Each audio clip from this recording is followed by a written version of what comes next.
मैं मंजू शर्मा भागवंती सरस्वती विद्या मंदिर inter college Nai Mandi में हिंदी विषय की आचार्य।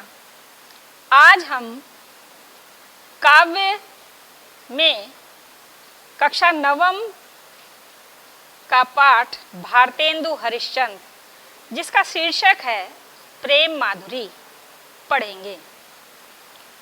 भारतेंदु हरिश्चंद्र जी को खड़ी बोली गद्य का जनक कहा जाता है। भारतेंदु हरिश्चंद्र जी का जन्म सन 1850 में हुआ था, काशी में हुआ था। इनके पिता गिरधर दास, गोपाल चंद गिरधर दास थे, जो गिरधर दास उपनाम से कविता किया करते थे।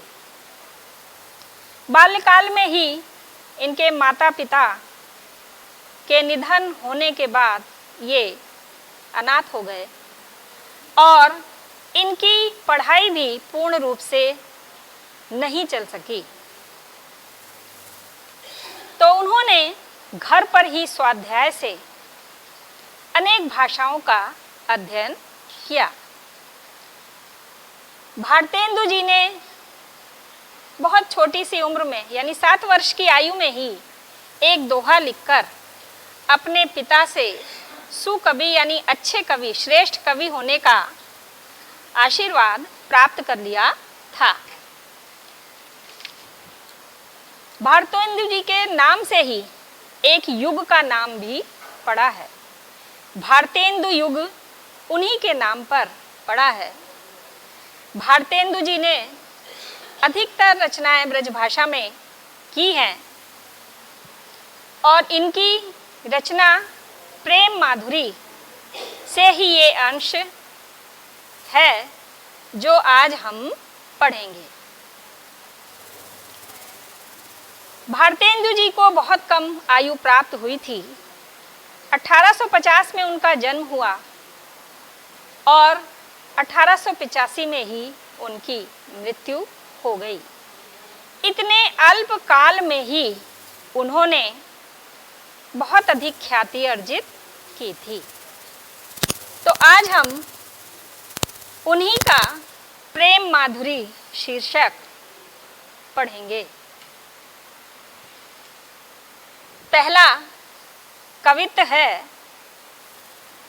कूके लगी कोयले कदम्बन पे बैठी फेरी, धोए धोए पात हिली हिली सर से लगे।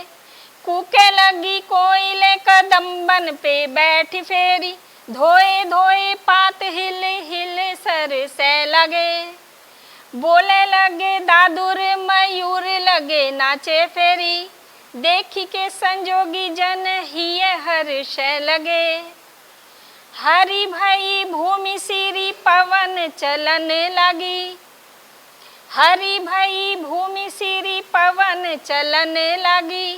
लखी हरि चंद फेरी प्राण तर से लगे, फेरी झूमी झूमी वर्षा की ऋतु आई फेरी, बादर निगोड़े झुकी झुकी बरसे लगे। तो ये प्रेम माधुरी में से एक कवित्त है।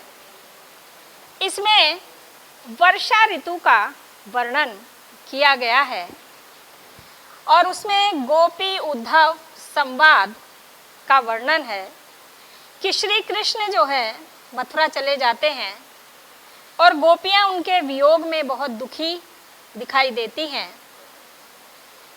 तो इस कवित्त में वर्षा ऋतु का ही पूर्ण वर्णन किया गया है।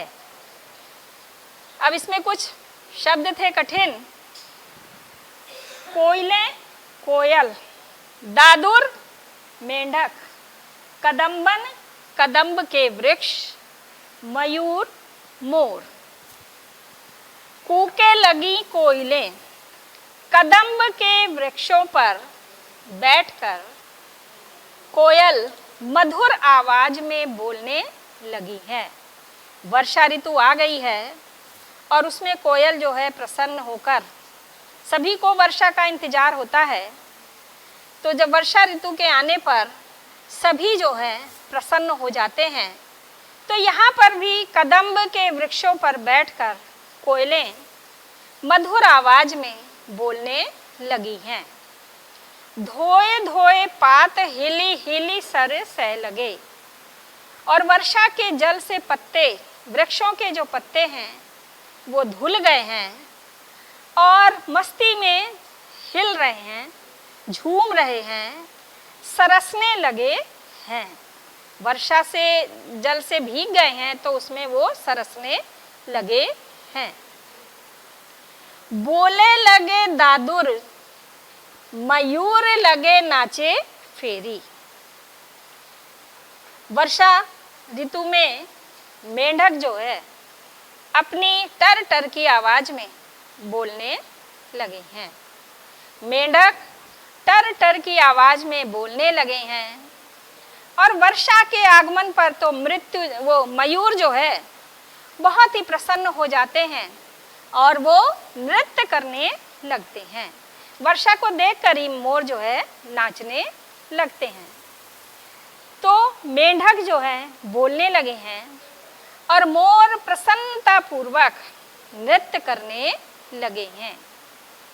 देखी के संजोगी जन ही हर्ष लगे। और जो संयोगी लोग हैं, जिनके प्रिय उनके पास हैं, वे सभी हृदय में प्रफुल्लित होने लगे हैं।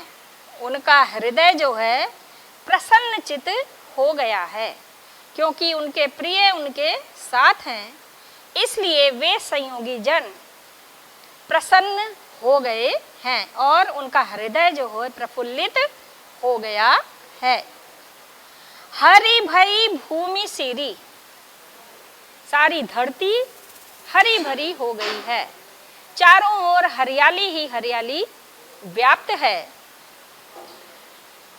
और वायु जो है मंद मंद प्रवाहित होने लगी है।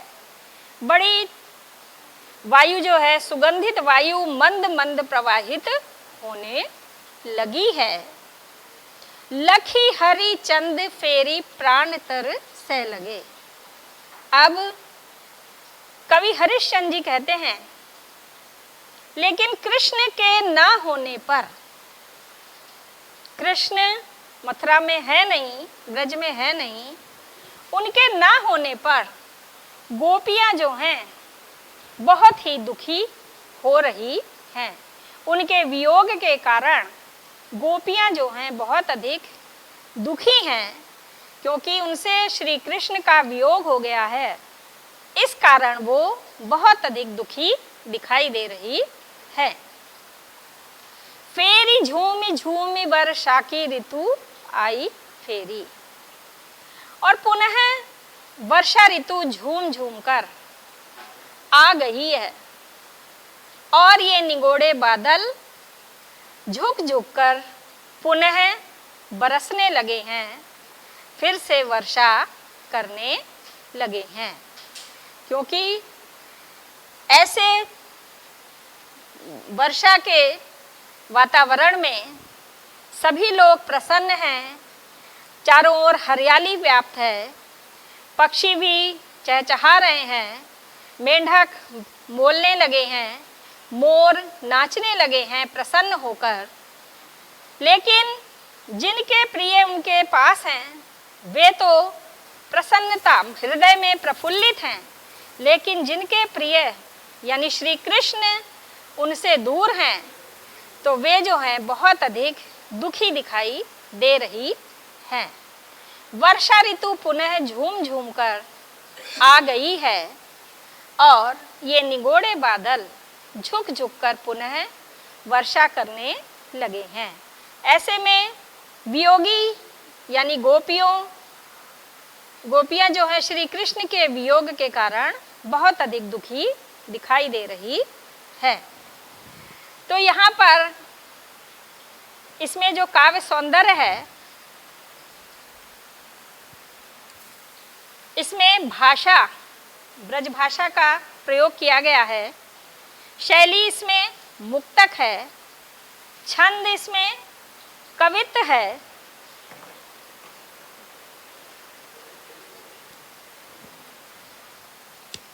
रस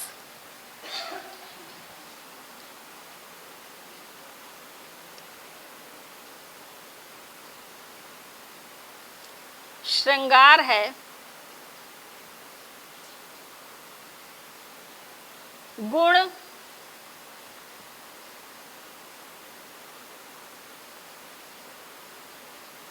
माधुर्य है,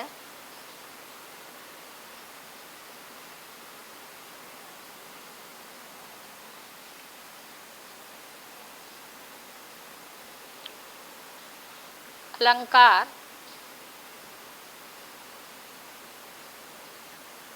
अनुप्रास।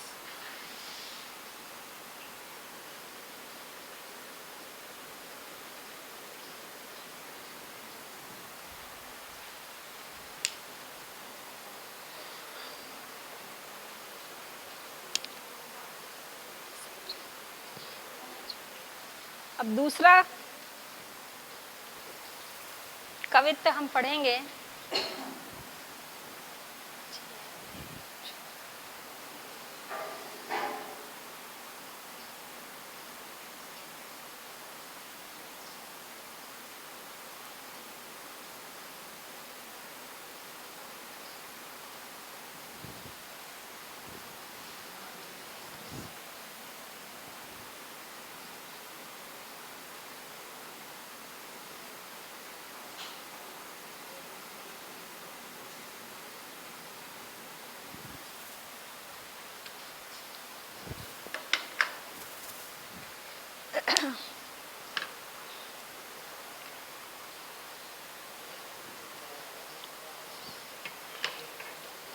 अब यहाँ उद्धव गोपियों को अपने ज्ञान उपदेश के माध्यम से अपने निराकार ईश्वर की उपासना के लिए कहते हैं, तो गोपियाँ उसका उत्तर देते हुए, उन्हें समझाते हुए कहती हैं कि जी ये पे जू होई अधिकार तो विचार कीजिए, लोक लाज भलो बुरो भले निर्धारिये, नैन श्रोण कर पग सब पर बस भय, उते चली जाते इन्हें कैसे कै संहारिये, हरिचंद भई सब भांति सो पराई हम, इन्हें ज्ञान कही कहो कैसे कै निबारिये, मन में रहे जो ताही दीजिए बिसारी मन, आपे बस जामे ताही कैसे कै बिसारिये।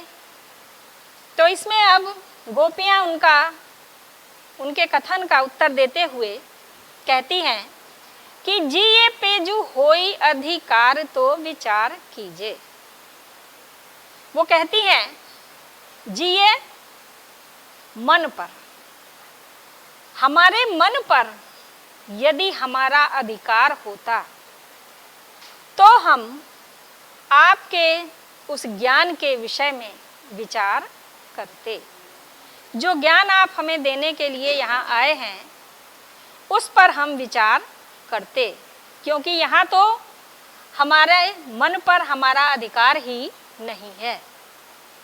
लोक लाज भलो बुरो भले निर्धारिये, उसमें लोक मर्यादा, भलाई बुराई, उचित अनुचित, इस सब के विषय में फिर हम उस पर निर्णय लेते, उसका हम निश्चय करते कि लोक लज्जा के बारे में, भलाई बुराई के बारे में, और उचित और अनुचित कि क्या उचित है क्या अनुचित है, क्या इसमें भला है क्या इसमें बुरा है, इस सब के विषय में हम विचार करते।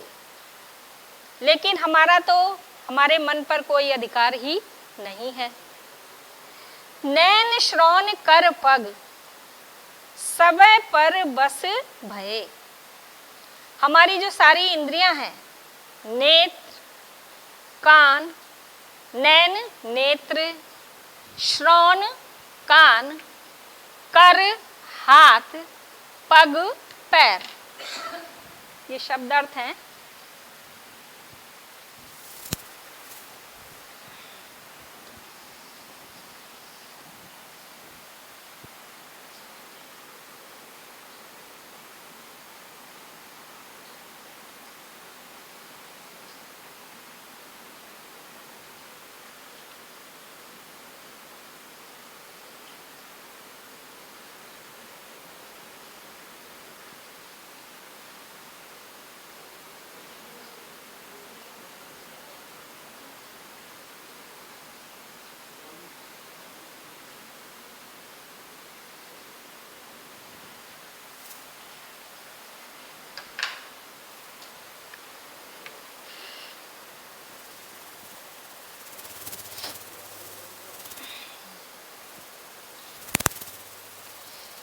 नैन, श्रोण, कर, पग, नेत्र, कान, हाथ और पैर, ये सभी हमारी जो इंद्रियां हैं वो तो दूसरे के वश में हैं, पर वश हो गई हैं, दूसरों के वश में हो गई हैं। दूसरों के वश यानी श्री कृष्ण के वशीभूत हो गई हैं। उते चली जात इन्हें कैसे कह संभारिए, ये तो उधर ही चली जाती हैं। ये जो सारी इंद्रियां हैं उनका ध्यान तो श्री कृष्ण की ओर ही चला जाता है। इन्हें हम कैसे संभाल कर रख सकती हैं? जब उनका ध्यान ही, सारी इंद्रियां ही श्री कृष्ण के प्रेम में मगन हैं और वो उधर ही चली जाती हैं, फिर हम इन्हें कैसे संभाल सकते हैं? हरिचंद भई सब भांति सो पर आई हम। कवि हरिश्चंद्र जी कहते हैं कि गोपियां उद्धव से कहती हैं, हम तो सब प्रकार से पराई हो गई हैं, हम तो श्री कृष्ण के प्रेम में इतनी दीवानी या इतनी मगन हो गई हैं कि हम तो उन्हीं के वश में हो गई हैं। इन्हें ज्ञान कही कहो कैसे कह निबारिए। अब हम आपके द्वारा दिए गए इस ज्ञान के उपदेश को कैसे ग्रहण कर सकते हैं? यानी श्री कृष्ण के वियोग में, उनके प्रेम में से विमुख होकर हम तुम्हारे इस ज्ञान के उपदेश को कैसे ग्रहण कर सकती हैं? मन में रहे जो ताही दीजिए बिसारी मन। यदि हमारे मन में कोई होता तो हम उसे भुला सकते थे। हमारे मन में यदि कोई होता तो हम उसे भुला सकते थे। बिसार देना, भुला देना, भुला सकते थे। लेकिन आपे बसे जामे ताही कैसे कह बिसारिए। लेकिन हमारा तो मन ही श्री कृष्ण में जाकर बस गया है, हमारा तो मन ही श्री कृष्ण में जाकर बस गया है, उनके प्रेम में रम गया है, फिर हम उसे कैसे भुला सकती हैं? फिर हम उसे कैसे भुला सकती हैं? ये गोपियां उद्धव को उनके द्वारा दिए गए ज्ञान के उपदेश के विषय में उत्तर देते हुए उन्हें समझाती हैं। इसमें भी भाषा ब्रज भाषा ही है, शैली मुक्तक है, छंद भी कवित्त है, रस इसमें वियोग श्रृंगार है, गुण माधुर्य और अलंकार भी अनुप्रास है। यहाँ पर वियोग श्रृंगार कर देंगे।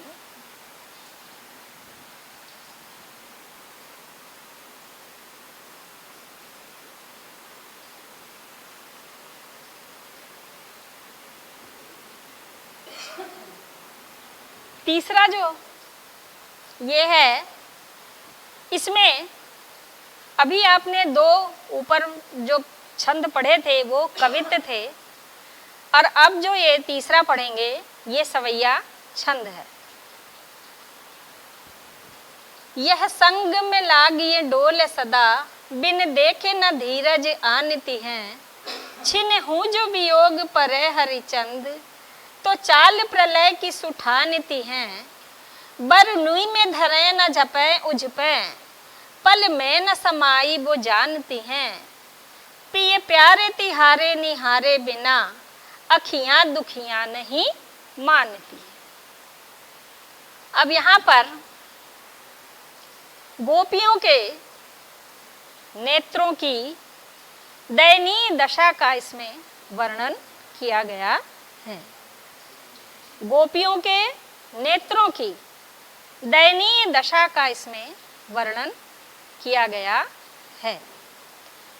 अब गोपियों की नेत्र देखिए इसमें क्या वर्णित करते हैं कि यह संग में लागिए डोले सदा।